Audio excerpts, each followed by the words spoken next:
Bismillahirrahmanirrahim. Assalamualaikum warahmatullahi wabarakatuh. Pemirsa Badar TV yang dirahmati Allah Subhanahu wa taala. Bismillah, alhamdulillah, wassalatu wassalamu ala Rasulillah wa ala alihi wa ashabihi wa wala la haula wala quwata illa billah. Rabbi shrah li sadri wa yassir li amri wahlul 'uqdatam min lisani yafqahu qawli, ya fatahu ya alim, amma ba'du. Dan syukur kita panjatkan kepada Allah Subhanahu wa taala. Rahmat serta salam semoga terlimpah curahkan kepada baginda alam Nabi besar Muhammad sallallahu alaihi wasallam beserta keluarganya, para sahabatnya, sampai kepada kita umat-umatnya yang masih mengikuti sunnah-sunnahnya. Amin ya Allah ya rabbal alamin. Pemirsa Badar TV yang dirahmati Allah Subhanahu wa taala, alhamdulillah kita sore hari ini dapat berjumpa lagi atau bertemu lagi dengan Lentera Islam Badar TV yang sore hari ini kita akan membicarakan tentang sebuah tema yang sangat luar biasa, adalah manjada wajada. Nah, saya tentunya tidak akan sendirian. Di samping saya sudah ada narasumber, Ustadz muda yang potensinya sangat luar biasa. Ustadz muda ini adalah yang mengharumkan dan membanggakan bukan saja untuk Indonesia pada umumnya, tetapi khususnya orang Bekasi atau Kabupaten Bekasi khususnya, dan lebih khusus lagi yaitu Kecamatan Karangbahagia, dan lebih khusus lagi adalah daerah Kepuh. Untuk itu kita akan bahas manjada wajada bersama beliau. Kita langsung saja berkenalan. Walaupun kita sudah kenal, tapi kita sapa. Assalamualaikum. Waalaikumsalam warahmatullahi wabarakatuh. Apa kabar nih Ustaz? Alhamdulillah baik. Sibuk terus ya? Wah, iya. Maulid itu rezekinya makmur banget. Iya, BBM. BBM apa itu? Bulan berkah Maulid. Alhamdulillah. Ini Ustaz, mungkin beberapa bulan yang lalu Ustaz pernah di Badar TV dalam. Iya, betul. Malam-malam ya waktu itu. Iya, malam takbir. Ya, kalau ingat. Juga kalau ingat pemirsa Badar TV, di bulan Ramadan tahun 2015, salah satu pemenang di acara aksi yang ditayangkan oleh salah satu televisi swasta nasional ya, beliau adalah yang sudah sangat luar biasa namanya, sehingga ada di sini juga para pendukungnya sampai berangkat ke sana, Pak Ustadz. Alhamdulillah. Nih, bolehlah sapa dulu lah pemirsa. Pemirsa Badar TV dimanapun berada, perkenalkan saya Nawawi dari Kampung Kepuh, Karangbahagia. Mudah-mudahan pemirsa Badar TV dimanapun berada selalu diberikan kesehatan, keberkahan oleh Allah Subhanahu wa taala. Amin ya Allah ya rabbal alamin. Baik, Ustadz, ini kan ada tema yang sangat luar biasa. Ya. Ketika orang berbicara hanya mengatakan di mulut, tetapi saya ingin tahu, seperti tema ada manjada wajada, itu apa artinya Ustaz? Manjada wajada itu saya dapatkan pertama kali pelajaran di pondok. Itu yang paling pertama. Iya. Pertama kali saya diajarkan dalam mahfuzat, manjada wajada itu pertama kali.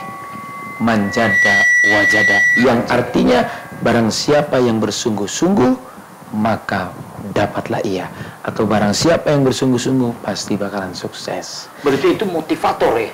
Itu pertama kali yang diajarkan dalam pelajaran mahfuzat. Pertama kali yang diajarkan dalam pelajaran mahfuzat itu manjada wajada, pelajaran yang paling pertama yang saya dapatkan di pondok. Jadi dibilangin dulu manjada wajada, siapa orang yang bersungguh-sungguh pasti akan sukses. Santri semuanya dibilang seperti itu oleh guru.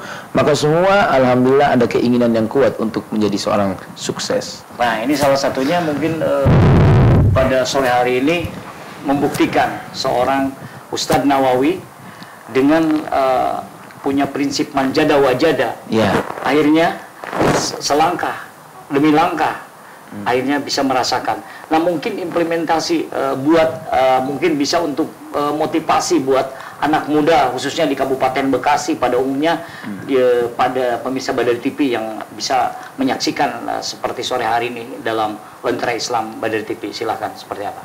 Untuk pemuda? Iya, untuk pemuda. Ya, untuk pemuda saya sih menghimbau kepada seluruh pemuda Badar TV, pemirsa semuanya di seluruh Indonesia, khususnya di Kabupaten Bekasi. Saya mencontohkan duluan untuk masuk mencalonkan seorang dai. Ya, mudah-mudahan kedepannya untuk para pemuda lebih banyak lagi, lebih mendukung lagi seperti acara-acara syiar Islam. Salah satu contohnya seperti Maulid Nabi, seperti Isra wal Mi'raj, Muharraman dan lain sebagainya. Pemuda perannya sangat luar biasa. Sebab dikatakan dalam mahfuzat lagi, inna fi yadi syubani amrun ummah wa fi aqdamiha hayataha. Sesungguhnya di tangan pemuda harapan bangsa, harapan negara dipegang oleh pemuda. Maka sampai Soekarno pun mengatakan, a'tini alfin rajulin sawfa angkulu jabalin samiru ila jabali lusa. Wa'tini asyrata syubban sawfa uharriku bihimud dunya. Berikan aku 1000 orang tua, maka akan kuguncangkan Gunung Malaya beserta akar-akarnya. Tapi berikan aku 10 pemuda, maka akan kuguncangkan dunia. Luar biasa. Ini berarti banyak sekali motivasi-motivasi ketika kita seperti Ustadz nih dulu lagi belajar, apalagi pertama bertemu dengan manjada wajada, artinya terus dirangkaikan dalam kehidupan sehari-hari. Artinya mungkin bisa untuk pemuda yang masih sekolah, bisa dikatakan pemuda mungkin 40 tahun juga masih pemuda. Artinya yang sudah berkeluarga, itu mudah-mudahan akan jadi pahlawan buat keluarganya. Demikian. Nah, Ustadz, ini menyikapi dari sekarang ini yang kita ada di depan mata kita, para pemuda, yang kan tadi negara atau satu bangsa akan maju, itu tergantung pemudanya. Menurut Ustaz bagaimana? Menurut saya tentang apa? Jadi negara, jadi kan pemuda ini generasi yang akan datang. Generasi yang akan datang. Kalau memang pemudanya bagus, insya Allah kedepannya juga akan bagus negara ini, begitu. Betul. Sebab kita ambil contoh dari Rasulullah dulu. Baik. Dulu Usamah bin Zaid umur 11 tahun, ada yang bilang 18, ada yang bilang 11. Dijadikan panglima perang oleh Nabi. Sahabat senior lalu bertanya, ya Rasul, kenapa Usamah bin Zaid baru umur 18 tahun kau jadikan panglima perang? Apakah kami ini tidak mampu ya Rasul? Lalu Rasul menjawab, supaya ada kaderisasi dalam Islam. Sebab yang tua sudah pernah merasakan muda, tapi kalau yang muda belum merasakan tua. Maka Rasul itu mencontohkan langsung bahwa Usamah bin Zaid yang umurnya masih kecil begitu, tetap dijadiin panglima perang, masih muda. Sementara sahabat-sahabat senior sampai bertanya, ini ada apa dengan Rasulullah? Kenapa orang yang paling muda dijadikan panglima perang? Merasa dirinya yang senior nggak mampu.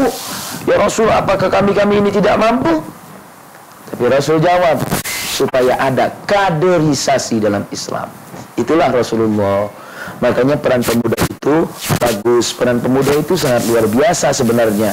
Makanya kita lihat di zaman sekarang, ya begitu dah, pemuda-pemudanya masih kurang aktif di masjid, kurang aktif di majelis taklim. Maka saya himbau pemirsa Badar TV dimanapun berada, khususnya di Kabupaten Bekasi, untuk pemuda terus maju, terus berjuang demi syiar Islam. Amin. Nah, para pemuda, ini himbauan betul-betul dari seorang dai yang masih muda dan punya pemikiran ke depan bagaimana untuk menciptakan pemuda harapan bangsa, bukan saja untuk bangsa tapi generasi penerus untuk agamanya, yaitu agama Islam. Nih Ustaz, kita kan bukan pemuda tapi harus pemudi. Iya. Nah, dengan pemudi, adakah nggak contoh-contoh zaman Rasulullah buat pemudi zaman dulu? Dulu pemudi di zaman Rasulullah SAW, ya ada. Zaman Rasulullah ada juga para pemudi. Yang jelas yang saya tahu, guru saya bilang, pemuda, sebenarnya pemuda itu yang menjadikan harapan bangsa, harapan negara. Di zaman Rasul pun begitu. Pemuda yang paling dikedepankan. Dulu kan seorang nisa, seorang perempuan, sebelum Rasulullah lahir hinanya luar biasa. Tapi begitu Rasulullah lahir, nama perempuan diangkat oleh Rasulullah SAW. Maka begitu luar biasanya Rasulullah, sampai saking sayangnya sama umatnya, saking cintanya sama umatnya. Maka yang saya bilang, pemimpin umat yang paling cinta mati adalah Rasulullah. Cinta matinya kepada umatnya, bukan kepada pacar. Kadang-kadang kita pada pacar, BBM-an dulu, ya sebelum tidur dulu di BBM good night sayang, have a nice day, love you. Itu anak zaman sekarang tuh. Anak zaman sekarang. Tapi kalau cintanya Rasulullah bukan kepada siapa? Cinta mati Rasulullah kepada umatnya. Kepada umat.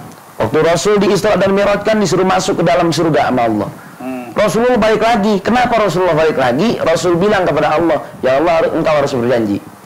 Kalau aku pengen masuk ke dalam surga, aku mau semua umatku masukin ke dalam surga. Jadi senang ngajak-ngajak. Itu Rasulullah sebagai seorang pemimpin. Alhamdulillah. Begitu senang ngajak. Itulah Rasulullah Sallallahu Alaihi Wasallam. Baik Ustaz, kita akan lanjutkan kembali perbincangan kita. Insya Allah. Ngajak-ngajak. Ya. Tentunya ngajak-ngajak seperti apa akan diajak oleh Ustaz. Tapi jangan kemana-mana pemirsa Badar TV. Kita tetap di Lentera Islam Badar TV setelah pesan-pesan berikut ini.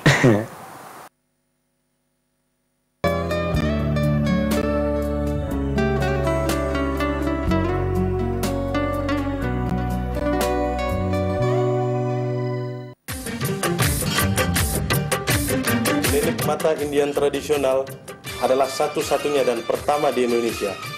Setelah cukup dikenal pengobatan kami mengenai mata, yaitu mata minus plus katarak silinder dan segala yang menyangkut penyakit mata, sukses kami lakukan selama berpuluh-puluh tahun di Indonesia. Dulu saya kena katarak. Saya diberitahu teman saya ada klinik Indian tradisional. Saya datang ke situ 2 kali berobat, mata saya alhamdulillah sekarang sudah sembuh total. Dulu saya pakai kacamata, saya berobat klinik Indian tradisional, mata saya langsung sembuh. Dan sekarang saya nggak pakai kacamata lagi. Saya punya keluhan lemah sahabat. Saya sering bertengkar sama istri saya. Saya ke sana 2 kali datang langsung sembuh total. Sip. Kini kami menangani juga permasalahan tulang keropos, osteoporosis, pengapuran, dan berbagai penyakit tulang lainnya yang sudah kami kembangkan di beberapa negara, diantaranya Kuwait, Dubai, dan Bahrain. Setiap pasien yang datang ke kami itu kami periksa dulu. Apabila masih bisa disembuhkan dan sakitnya ringan, cukup 1 kali pengobatan itu akan sembuh. Dan apabila sedikit berat penyakitnya, itu 2 atau 3 kali pengobatan maksimal sudah sembuh total. Jadi ketika saya berobat di Indian tradisional, penyakit keluhan tulang saya sembuh total. Saya sudah 3 bulan kena stroke ringan. 2 kali saya datang sudah tidak mempergunakan kursi roda. Bapak dan Ibu, silahkan datang ke kami karena ini satu-satunya dan pertama kali di Indonesia. Klinik Mata Agra, pengobatan tanpa operasi. Alamat Jalan Industri Tegal Gede nomor 45, Desa Pasir Sari, depan Pabrik Vero, Cikarang. Untuk info lebih lanjut, hubungi 0818 807 248 atau 0821 1255 9925 atau 0852 1325 6792. Investasi senja, sedekah nanam jabon, pesantren entrepreneur. Investasi cerdas bernilai sedekah, sekaligus membangun 1000 pesantren penghafal Quran.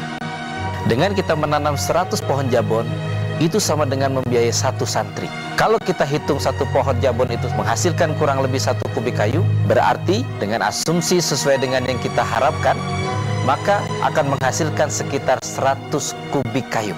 Ini ekuivalen dengan 100 juta rupiah. Jadi, pesantren entrepreneur akan mendapatkan 50 juta dan investor mendapatkan 50 juta. Tetapi, jika dia donatur, mulai dari dananya dan hasilnya, semuanya diberikan kepada pesantren. Insya Allah kami yakin, 1 pohon yang Anda tanam akan menjadi sedekah untuk kebaikan di dunia dan di akhirat. Mari berinvestasi cerdas bernilai sedekah bersama pesantren entrepreneur, raih kesuksesan dunia dan akhirat. Let's plan for the future. Saatnya kita menanam untuk kebaikan generasi di masa depan.